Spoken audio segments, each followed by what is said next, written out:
time for the last conversation of the year. We want to thank you for having stayed with us for all the last 12 conversations. If you want to watch those last conversations, they are on our YouTube page at AfriGO Missions and also on our Facebook page, AfriGO Magazine. Welcome to today's conversation. Today we have a wonderful guest all the way from Malawi, Reverend Paul Mawaya. Welcome to the conversation, Reverend Mawaya. Thank you so much, Mercy. Can you please tell us who you are and what you do? I'm Paul Matthews Louis Mawaya. I'm an ordained minister of a Presbyterian church here in Malawi, CCAP, and I belong to the Blantyre Synod. I have served for 16 years as a pastor in the church, both in the rural areas as well as in the urban areas. Okay. Smaller churches, also bigger churches. And 3 years ago, I migrated from pastoral work to apostolic work, which I am doing now for, this is my 3rd year. I'm married to a Dutch nurse, serving with the Stephanos Foundation here in Malawi as a programs manager. I have 3, we are blessed with 3 children, 2 boys and 1 girl, 15, 12, and 9. So that's a little bit about myself. Thank you so much, Reverend Mawaya.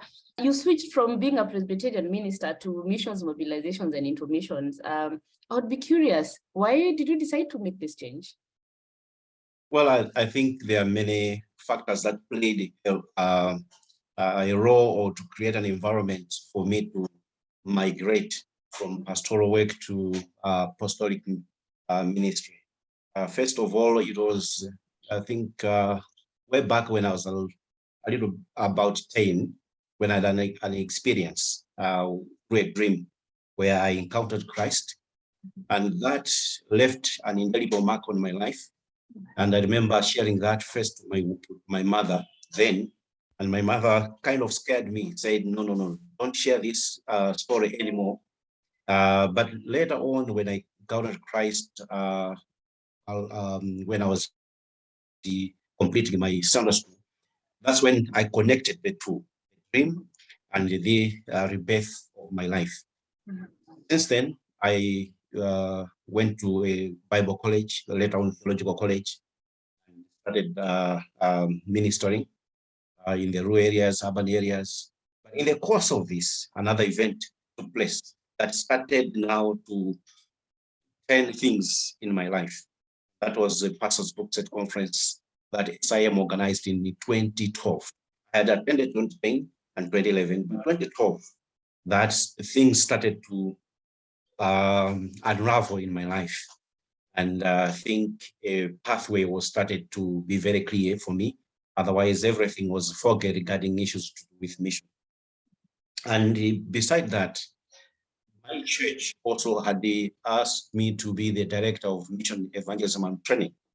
So evangelism and training was happening, but the aspect of mission was something new. And although they had asked me to be the director, I had a little understanding of that. And in the pursuit of understanding missions, eventually Pastors Books at Conference came handy. I was invited to regional directors. I think the country directors normally at the regional level, they meet and they invite one of the local leaders, church leaders, to participate in that event. It was during that particular conference that I made a confession to Watson that, is it possible for me to become part of SIM, a missionary? And my focus was to be a mobilizer. So that's how the journey went and came to be. Quite an interesting journey, Reverend Mawaya. It's wonderful to hear the journey from your pastoral work and now into missions and mobilization. That is a beautiful story. And we thank God for calling you here, because now I have you to tell us a little more about Christmas and missions in Christmas. Because, where I am, there are lights everywhere. Christmas spirit is in the corner. And, Christmas time is usually full of celebrations in many parts of the world. I'm sure it's happening in Malawi. And sometimes I wonder, are we overdoing it? What is the biblical perspective of celebrating Christmas, the way we do? Basically, I think when we look at Christmas, Christmas is an opportunity that has been created so that we can be able to minister God's love to the world. And in regard to missions, I think as believers, I strongly believe that we have been quite wayward. We haven't really showed the love that God desires of us. I believe that we have always been showing love within our own communities rather than showing love beyond our communities. I think that's the kind of love that we see that we should be able to meet. And I think there are better ways we should have done that. I mean, there is a sense in which, how do we demonstrate love? We demonstrate love by sharing gifts, and there is a lot of gifts taking place and activities that sometimes are symbolically done in the church. Sometimes it may not mean exactly what our heart really expresses, but I think there is more that we should be able to do during Christmas as an opportunity for us to be missional and reach out. And for me, I find that through gifts, we can, be able to think of appropriate gifts that we can give, especially to those that are not within our families, not within our church, especially those who are unchurched, those who are unreached, those who have no access to the gospel. They will need a gift. The gospel itself is the gift that God has given us. The Bible is a gift that we should be able to share during the Christmas time so that people can be able to access the gospel. And I believe also many people go out during Christmas time. They go out to the lake, they go out to various places. Some people go out to, solitary places where they just want to have a quiet time. But I believe it's also time, because we are doing a lot of excursions during these times. Why don't we have an excursion to go to unreached people and, even us to experience what it means not to access the God, what it means not to access the love of God that is expressed during Christmas. That can change the whole way how we think about Christmas. And I think we should come to admit that there's so much commercialization that has overtaken the church. And I think the church needs to come to its senses and realize its position, that during Christmas is an opportunity for us to ensure that those who cannot access the love of God should be able to do that. And it's quite an opportunity. I think we need to reflect. We do. And I love what you said about giving appropriate gifts and, visiting the mission field. And as a mobilizer, I'm sure one of the things that you must tell people everywhere that you go is, go and make disciples. If you were to speak to the church today about making disciples, even in this Christmas period, how can we reveal God's heart for the nations at this time? You've mentioned two. In what other practical ways can we reveal God's heart for the nations, even as we celebrate Christmas? I think as we celebrate Christmas, the other ways, in addition to these ones, is that number one, it's a time which, as a church, think of how do they conduct themselves in terms of prayer. Okay. At Christmas, many times, I think we are very selfish. We are praying for ourselves, praying for our families, praying actually for the food that we're eating. I think that's the basic thing that I can think of quickly, which I see. And we also take time to pray for those who have not known this particular love of Christ. Celebrating. People who are questioning, why are we celebrating Christmas in such a lavish manner? I think we need to pray for the unreached people, and especially focusing on the most unreached people of the world.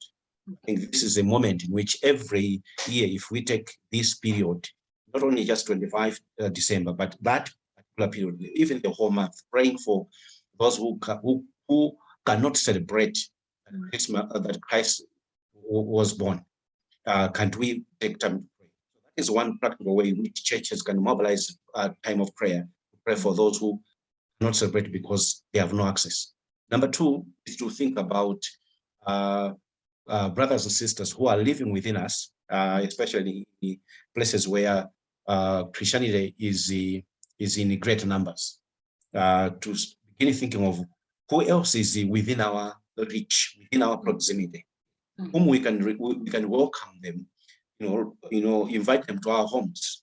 They've never known about Christ and even the love of Christ. But at least the first time they would be introduced to Christ is to invite them to a party, to invite them to the time where we're sharing gifts and all that. Even when we're thinking about giving gifts, we normally give gifts to people we know. That we give gifts to people we don't know, but we are aware that they are coming from a place where they have no access to know the love of Christ. So that would be a very practical way of welcoming them to the family of God and showing them the heartbeat of God, to love, that God does not love only those he knows. I mean, those who are known to us, but even those who are not known, they are also the image of God, and God loves them. And that's why Christ died for them. He was born for them. And to add to that is also to think about during this moment, there is a lot of, in the church, activities that are related to children. I think it's also time for the church in this period of time when they're talking about the baby Jesus and linking it up to Sunday school and ministry. I think it's also an opportunity for us as adults in the church to introduce missions to our children as we relate the baby Jesus to our children. I think when our narratives that we share with our children are able to link, and the children are able to see that mission does not only belong to adults or people who are evangelists or people who are so-called called pastors and bishops, no. It must start with the children. And I think once we do that, it will change the whole story about mission, not only in Malawi, but also even in Africa and across the globe. Because right now, I think the majority thinking is that mission, children, let's spare them. They are still small. I think the major challenge we do have today, why we need to mobilize, is because whilst we're still children, we were never introduced to the concept of mission as children. I think that is very important, and it's an opportunity in Christmas that we can do that. Thank you. I'm really happy that you mentioned children because, while the world is talking about, happy holidays and, seasonal greetings and Santa Claus and, all these things, children mostly tend to interpret it as, it's a time for getting gifts from Santa, it's we are home for the holidays. And you have 3 kids. How do you teach your kids to make Christmas missional? What resources do you use? Do you have any? How do you teach your kids in a way that other parents can say, okay, maybe I can try that? How do you do that? So normally we have certain routines that we have at home, which has an impact even on the Christmas period.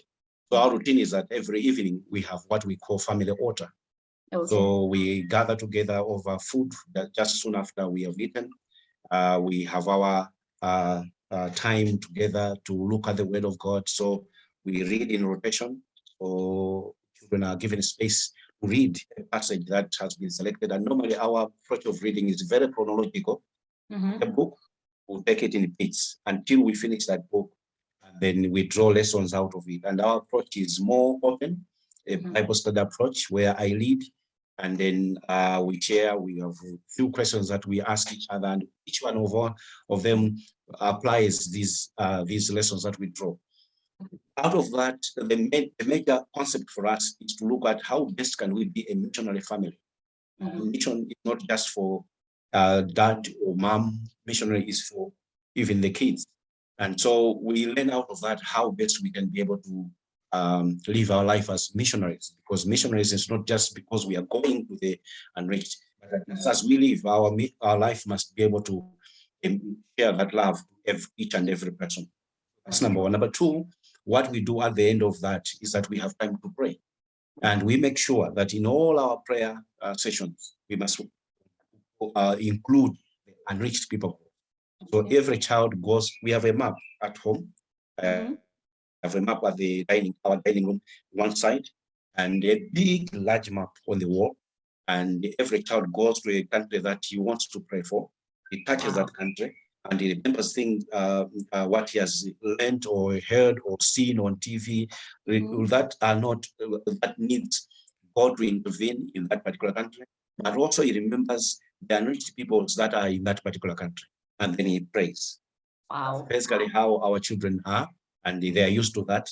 And even when I'm not there or my wife is not there, they are the three together. They will make sure that they conclude this family altar. Our routine defines who we are. This is also what we are going to do on Christmas, and beyond on Christmas, usually we will go to church, congregate with the rest of others, and we also do take time to visit our grandmothers, fathers, and our other relatives or friends, gifts with a message of encouragement. The reason why we do that is we want to show our children that we are a community. And as a community, we must be caring for one another. And at Christmas, that's the time when we have the opportunity to share that love of Christ to any other. And sometimes we even ask them whether they have other ideas, who to visit and who to share. And so that's what we do. Okay. That is beautiful. I think I'll steal that idea of having a map in the house and letting the children know, touch the country you want and the people groups in that. That is actually a wonderful thing to do. Thank you for sharing your life concerning that.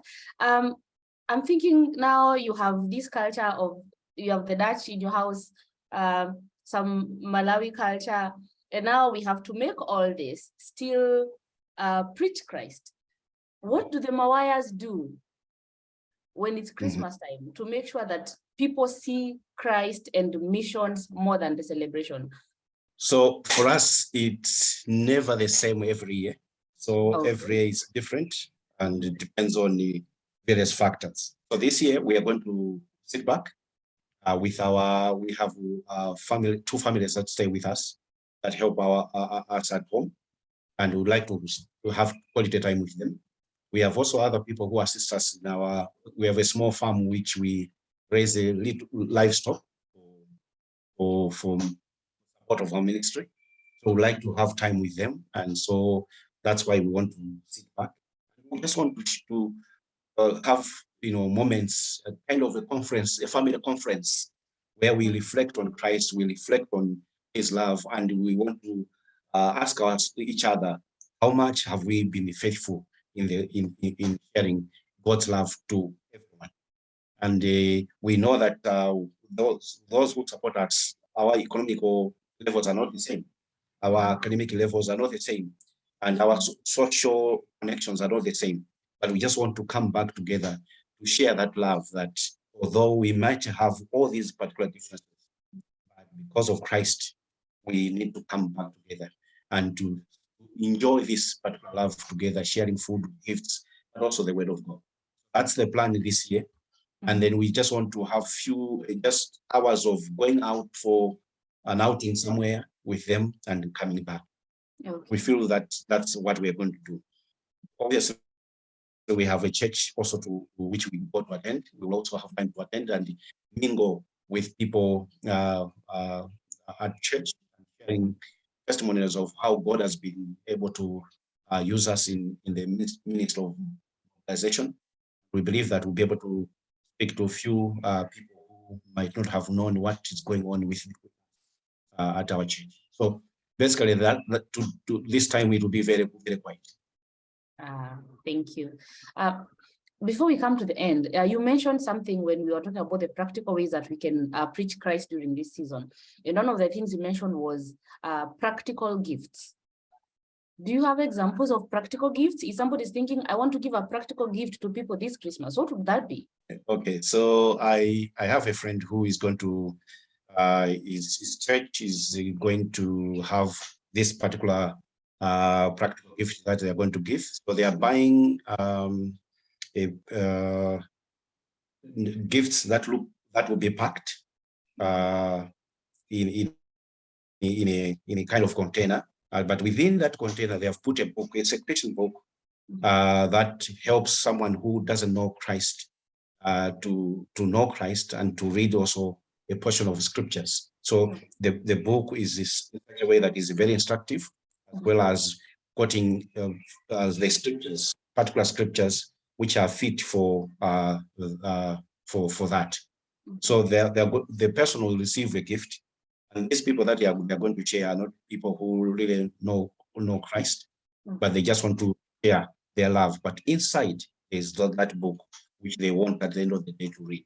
So that's something that I know is going to happen. Okay. But also sometimes what I've also seen from other places in terms of what has happened is that they've been able to go to, like, in prisons, like in hospitals, with the gifts that are relevant to the people.